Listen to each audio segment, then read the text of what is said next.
Hey Light Keepers, it's Teresa with One Love, One Light. Welcome to the Daily Light. Before we get started, I'd like to welcome you to check out the description box where we have a link to our new Etsy shop, which includes handmade attire and accessories, and also you can book personal readings there, so please check that out. Also, like, share, and subscribe. I am trying to build the channel to get this message out. So for today's message, I did channel a strong message of, especially during this time, of being that, like really focusing on having a strong heart and being able to fill your own cup to overflowing so that you can share that love with others.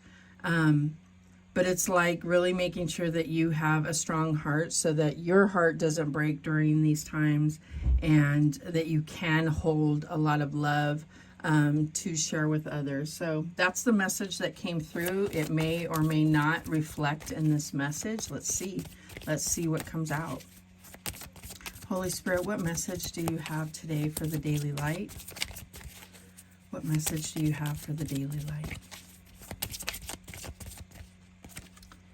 Okay, and we have the devil. So yes, this devil energy is quite strong, and I feel like that's exactly what we need, is to overcome this kind of like hopelessness, this feeling of kind of like the devil is winning kind of feeling.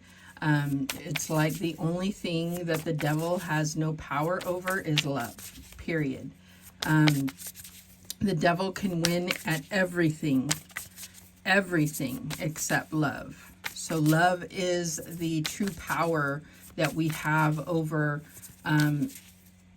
demons, over over the devil's energy of trying to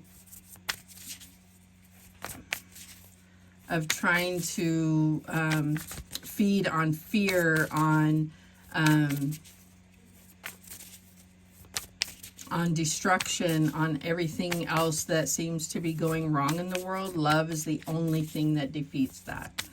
All right, so what else do we have?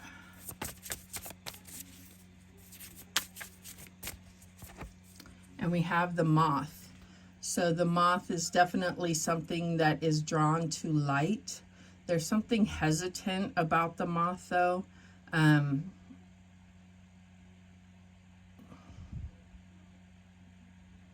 There's something to understand about the moth, though. The beauty comes from the fact that it does come from the dark, and it's like it doesn't realize how strong it really is. That's what I'm getting with that moth. It comes from the dark into the light and doesn't recognize its own strength or beauty. What else? And we have the spider. Wow.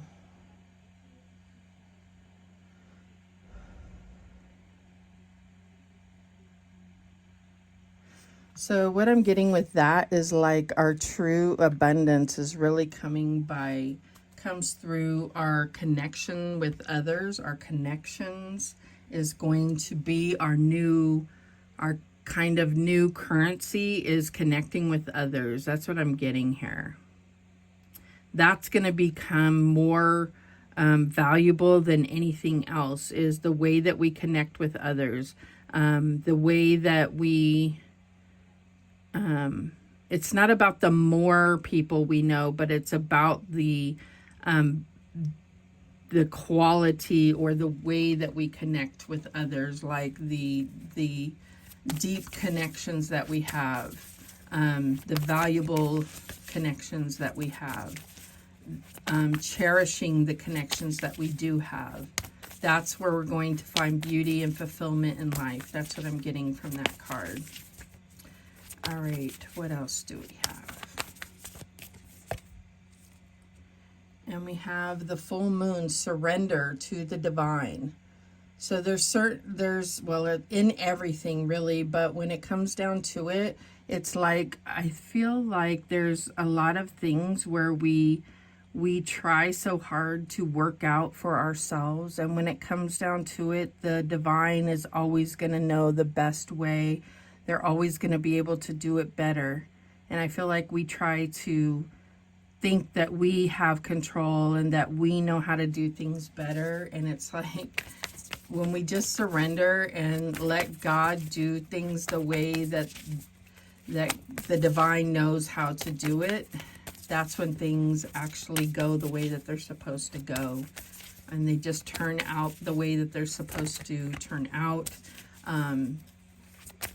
Yeah, I feel like when we try to go the devil's way, it's like never going to come out the way, the divine way, the peaceful way, the most abundant way. That's what I'm getting here. It may appear like something shiny and attractive or alluring, but it never goes that way. It always appears as one thing and turns out to be another. And that could be possible with the spider as well. Like it can lure you into some kind of trap. The same with the moth. There's like, you can be drawn in by certain things, but it's not what it appears. And then we have your commitment is being tested, the first quarter moon. Again, like the last message we got, I mean, it wasn't these same colors, but they did match up, which is interesting to me. So your commitment is being tested. Your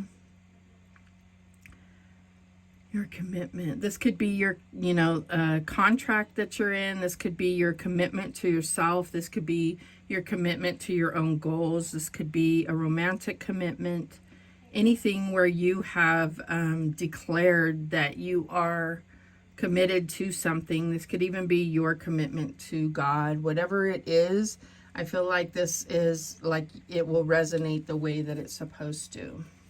Or not. Maybe it won't resonate for you. Let's see what else we have. Holy Spirit, what else do we have for this message? Maybe it's time to surrender this commitment. Maybe it's just taking you down the wrong path. What else do we have, Holy Spirit? Okay, and we have the Five of Swords. So you may have been in a state of like trying to win at all costs, and it may be time to surrender this commitment, or it's a time because you have been tested that, it's like, do you really want this? And it's like really honestly assess that. Sometimes we get so focused on just trying to win a certain goal or reach the finish line that we've lost sight of if that's what we really want anymore. So a lot of times on the path of trying to reach a goal, we've lost sight of if we even want that anymore, or we have learned more about ourselves to really understand, it's like come into further understanding of what we truly want. What else? And we have, how does this go? We have the High Priestess here. So yeah, really coming into our intuition, coming into a stronger understanding of the universe, coming into that secret knowledge, that sacred knowledge. Coming into like a deeper understanding of the way that things happen and how they align, and like even understanding like our own past and why things happen the way that they have, how events line up to create opportunities for other things to happen. And then we have the Empress. So the Empress is in the challenge position. So it's like, where are we really growing ourselves? How are we coming into abundance? Is this what we really want? Is it going to bring about that abundance? Is it growing us? Is it where we're going to be fertile? Is it where we're going to come into I'm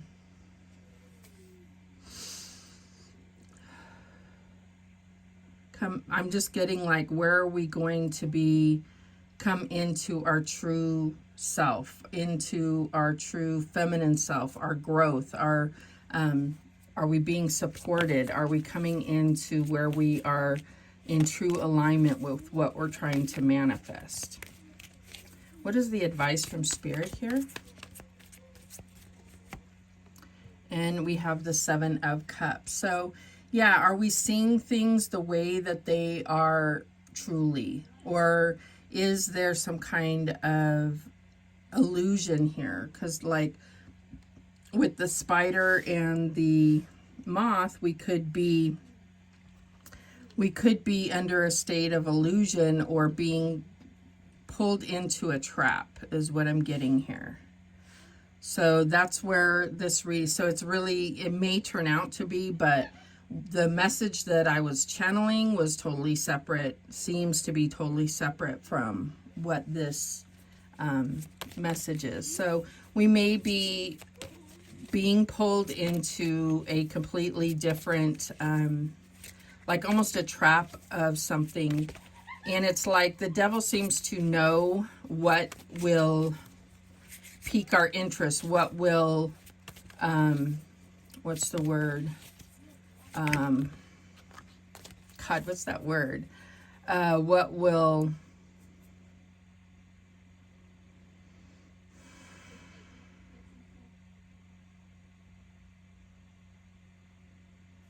can't even think of the word.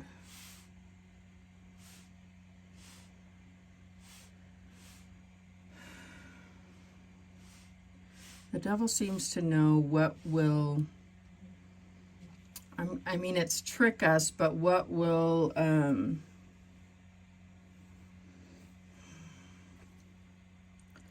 trick us? What will snag us? What will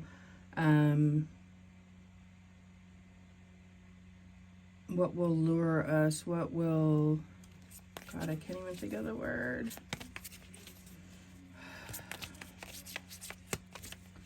What's the outcome here? The word's going to come to me. It's going to drive me crazy. What's the outcome here? Seduce us. So I had to think of the word. I'm just so bad with that. If I can't think of the word, I will. So it's like the devil knows what will seduce you. You've given the devil that power to know what will seduce you, what will lure you in. So I feel like that's what it is that you know that you have a certain weakness or a certain thing that will seduce you. So it's almost like when you see that thing, you have to turn away from it.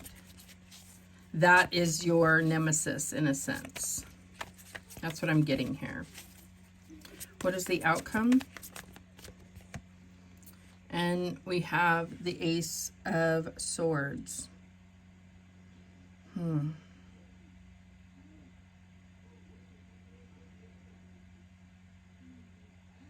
I feel like the intuition here, like the High Priestess is, it's like the High Priestess is going to reveal the truth to you where you're going to be able to be fertile and find this growth. And that bug right there looks, that looks like a roach or something. It's very uncomfortable. Very uncomfortable. But there is growth here. There is this pumpkin here. I do feel like that's where you're going to find the truth, is where you're going to find your best place of abundance. It's not that you're moving. It's not about that. It's like your energetic fit wherever you're being guided to, or the moves that you're being guided to make are for your growth and abundance, or where you're trying to manifest. The bottom of the deck is the Six of Cups, so this could be about the This could still be about what I was channeling. And I feel like what it comes down to is when you are in that state of fully overflowing in love and being able to pour love into others as love is being poured into you, then everything else seems to fall into line. Everything else seems to fall into place. And that's the message that has been coming into me very, very strongly. And that's, you know, that's the message that's what I've been channeling, and that's what I'm here to share. You know, like that's what I've been guided to share. So Six of Cups can talk about the inner child.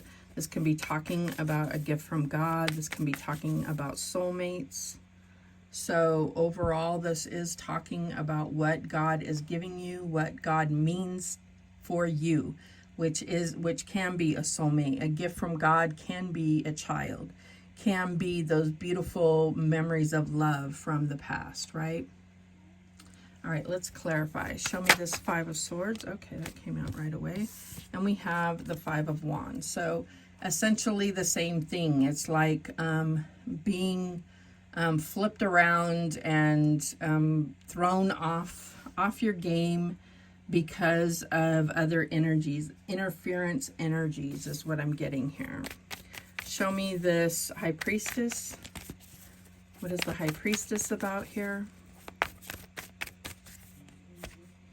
And we have Strength. Yes, this is where your true strength lies, is your intuition, is your understanding of what's sacred, what is beautiful here, like we talked about here.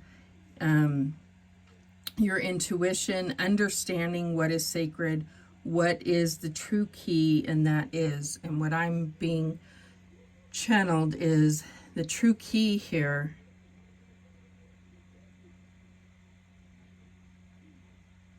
like the ultimate answer everywhere you look is love. No matter what, there's like no other answer. So if you can manifest love, loving yourself, and to the point of overflow, and then you're loving others, even for those that aren't able to do so, there's going to be enough overflow to cover even those that can't do that for themselves. That's what I'm getting here. Show me this Empress in the challenge. Empress has a challenge here. And we have the Mother of Wands. So I feel like, you know, does come down to, with the Six of Cups and the Empress, is that, yeah, it comes down to, mothers fostering this in their, you know, like manifesting this within themselves and within their children, and then it's like creates that cycle ultimately within the world. That's the answer.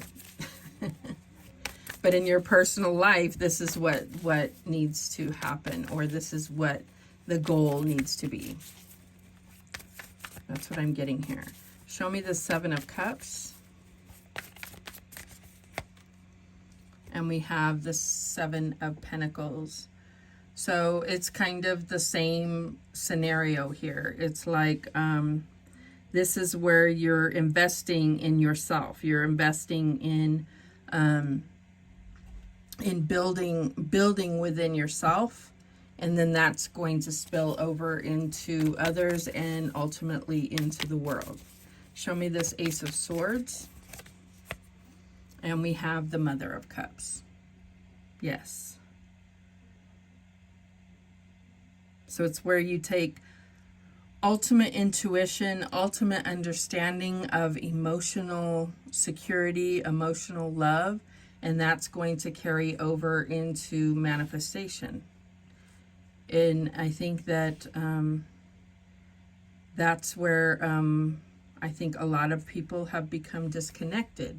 They don't associate, they may associate emotional or they may not value their emotions enough, and that's where they've become disconnected, and cannot manifest their abundance.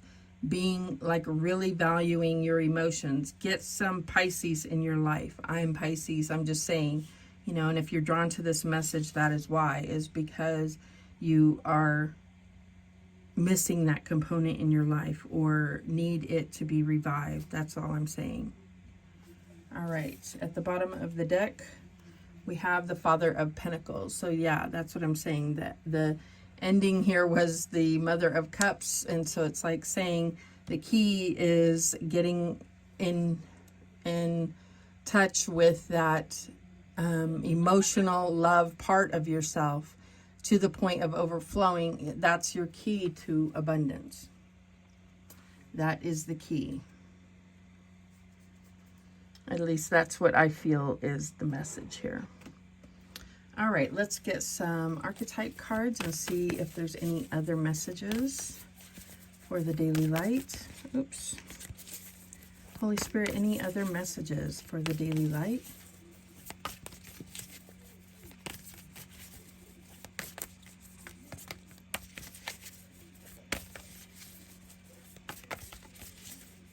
Any other messages for the daily light?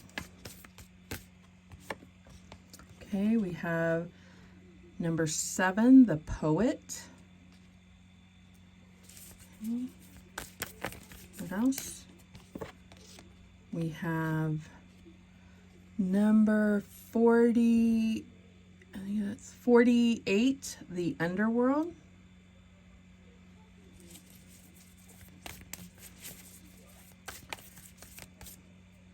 And this one here. And number 50, the Bardo. So similar cards here, the Underworld and the Bardo. Well, they're both places, I think. All right, so let's go ahead and read the archetypes. They're not too long, and they definitely give some good insight as to the energy or some type of message that helps here. So it looks like they're holding the moon here. So it's definitely about creative and emotional energy here. So that's definitely significant. The artist, the witness, the truth teller. The poet's work is to feel immensely and not be afraid. They must seek out truth in the darkest corners of the world and carry it back for all to see. This unique capacity resides within us all, regardless of our relationship to creativity. When the poet energy is present, there is a call for deep honesty and reflection, for seeing the big picture within the little one. The poet rides effortlessly between the personal and universal. It's possible that others may not seem to listen or care about the poet's work, but do not be discouraged. The words of the poet ring true for centuries to come, soothing the wounds of despair and violence that captivate our world. The poet's work is never finished. Find your voice and trust that the wind will carry it. I love that. And then 48.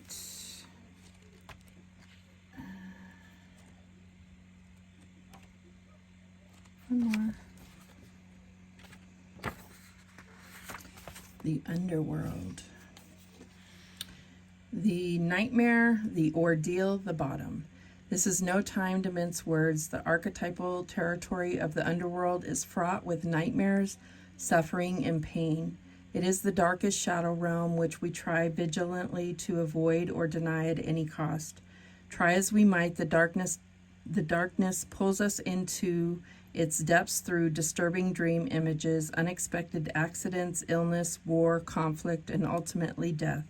Not visiting the underworld or denying its existence altogether is what gives its dangerous power. Traversing it forces us to bow humbly to the greater forces that be, while summoning the inner strength we previously underestimated. Take solace that the underworld subsumes everyone from time to time, making us deeper friends, more intimate partners, soldiers of light amid our shadowy times. Facing darkness and choosing light is the most profound calling of all. Yes. All right. And then the Bardo. The liminal, the in-between, and the transition. It is said the Bardo is a place between this life and the next, a liminal realm through which souls pass. Envisioning this inherently mysterious space creates the potential for us to rise above the concerns of this world and see our relationships through a cosmic and timeless lens. We may receive messages from those who are no longer with us or see visions of lives not yet lived.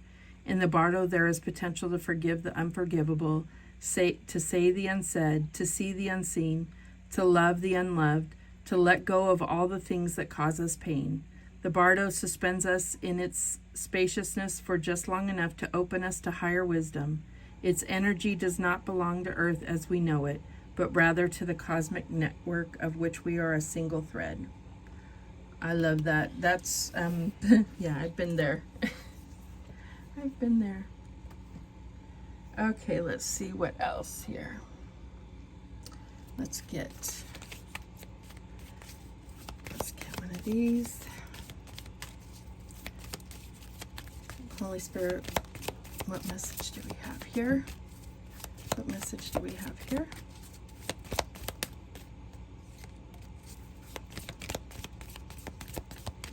We'll take this one. And we have Beauty, Autumn, and Light, number 3.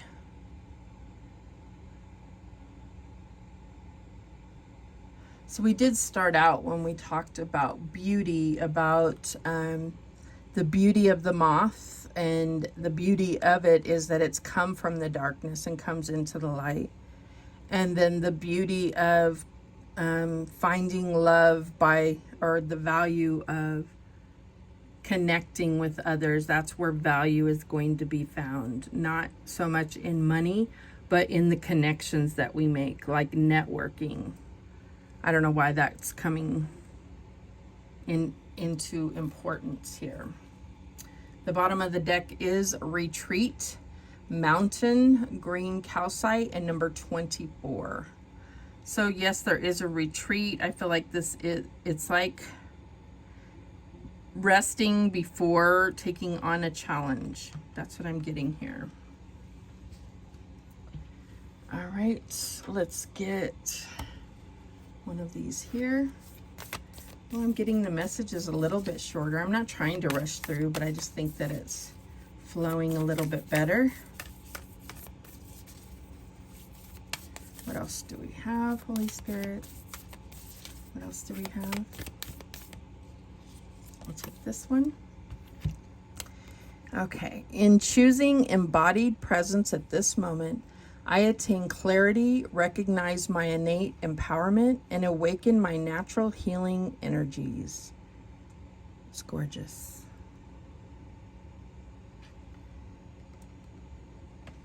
And at the bottom of the deck, we have, I relax, a sacred shield of spiritual protection supports my heart in attracting exceptional blessings and generous grace. So that green, yes, so that's definitely resonates with that, what I channeled. Like, it's definitely related. The heart chakra, having a strong and clear heart chakra where there's like strong flow, filling to overflow. It's so connected to your abundance, to everything. It's like everything from there can flow. Your connection to the divine, your abundance, everything. All right, what other messages do we have for the daily light? What other messages do we have?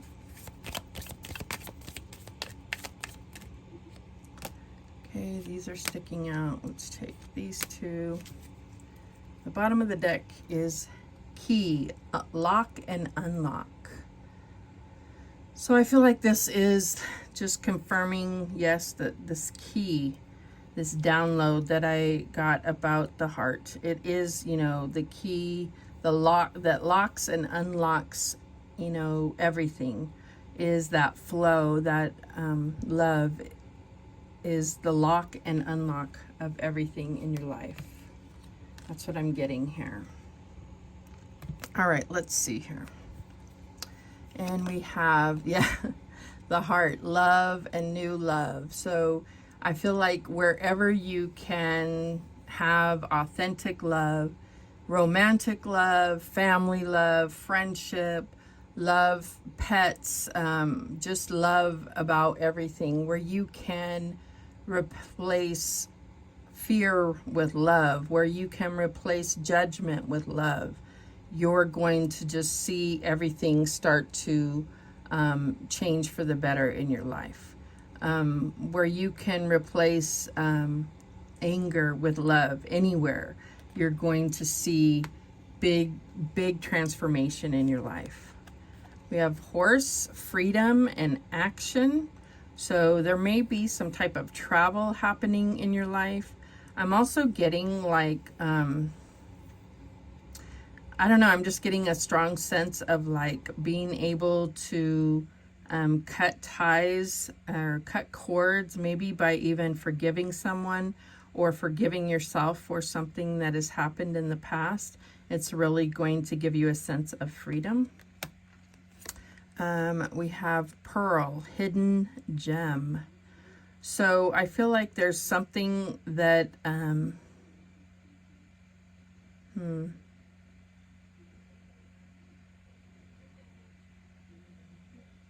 we have this beauty here. I feel like there's, yeah, I'm not sure what that is. Let's see. We have rabbit, pregnancy, and fears. I feel like this is, with this dandelion, it's like there's going to be some wishes coming true. Pregnancy, obviously, if you don't want to be pregnant, take precautions. But I feel like I'm looking at this as feeling more about wish fulfillment and less about fears.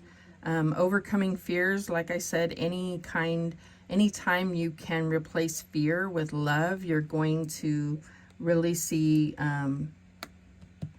but we did have the Empress, and we had that picture of the pregnant woman. So I feel like there could be something about pregnancy here. And then we have teeth, control, change. I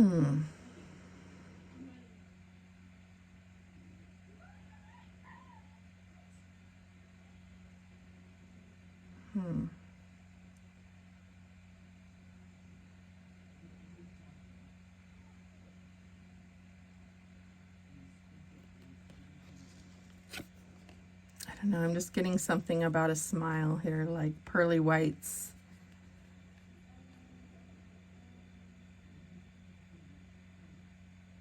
I'm also getting something about someone's middle name being Pearl. Not their first name, but their middle name being Pearl.